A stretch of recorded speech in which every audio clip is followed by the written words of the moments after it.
What is going on, fight fans? So, what a night.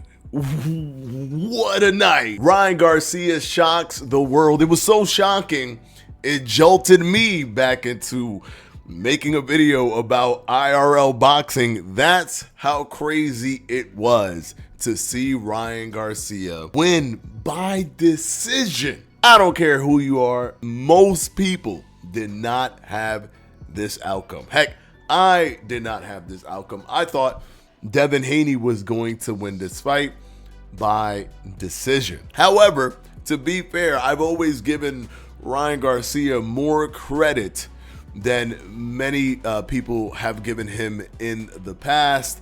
What he did to Devin Haney was what I was expecting him to do with Tank. And one of the reasons for that was because he does have weaknesses.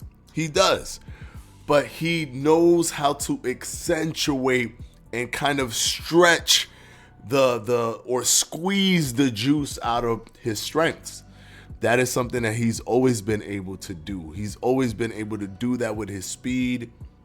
He's pretty accurate when he gets into his combination flows. He was doing intelligent things in this fight that I thought I was going to see him do against Tank in their fight. He could claim now that, the rehydration was an issue, although, I'm not a person that ever buys, any excuses, but he can claim that now because he was doing whatever he wanted with the weight and he was good to go, right? Yes, there's a lot of things that you could definitely call foul on him coming in 3 pounds overweight while Devin Haney made weight.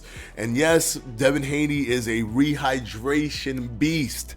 Normally, sometimes coming in 165, almost 170 on the night of the fight is still not fair because Devin Haney has to get to that 140, and that's the challenge, right? So Ryan Garcia not getting there, I saw in the post press conference, he said that his body just literally can't go under 143. He's never even been 140 because in his previous fight, he couldn't make 143. He just simply cannot make that weight. And it seems like that's the thing. He probably just can't make the weight, and he needs to move up and to 154. I don't know how high, what his body can't take it no more. I don't know how far he needs to go, but clearly he just can't make 140 from what he tells us. Now, he said that he was drinking and doing all these things.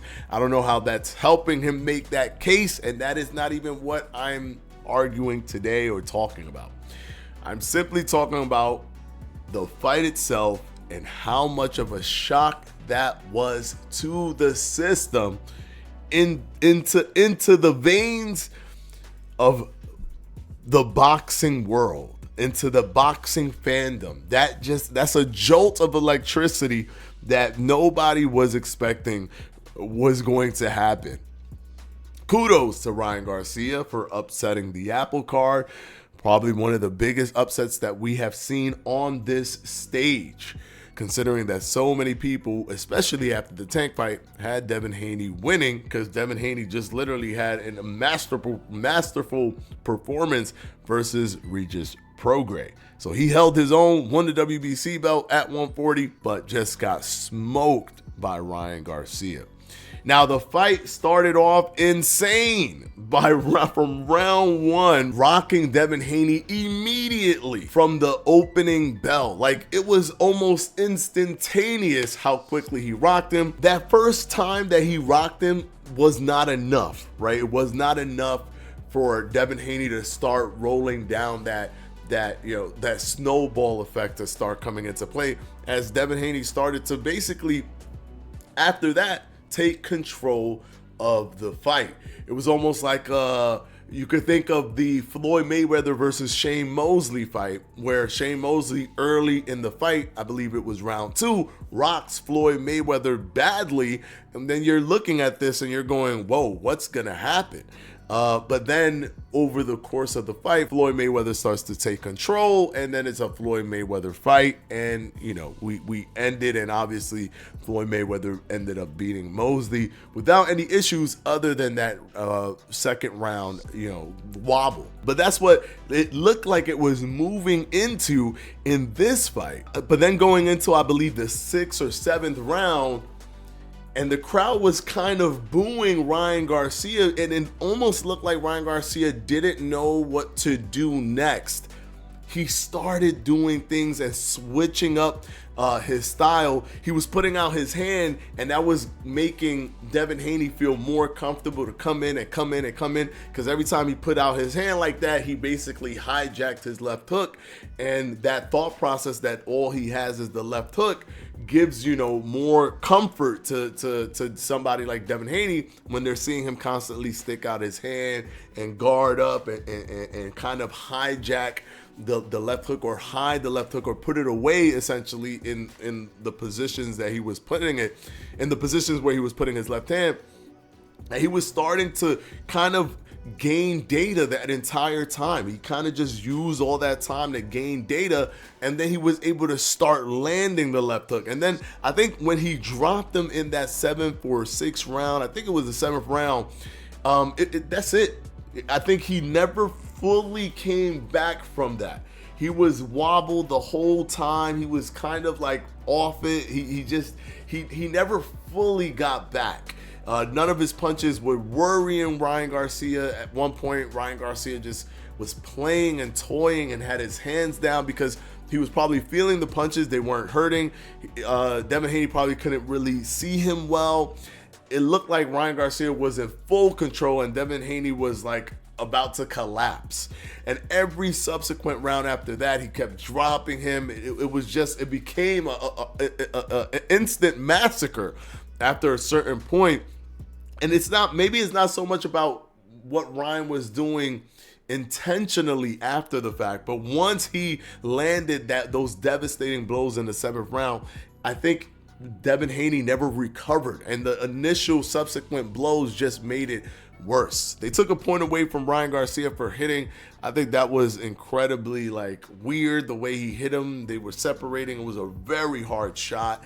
So I could see how the referee was a little bit jumpy on trying to give him the point deduction, but I could also see how that will go down very negatively. That could have been the tipping point for Ryan Garcia losing the fight. It could have came down to 1 point, and oh boy, would that have been very difficult for the referee to live down if that happened.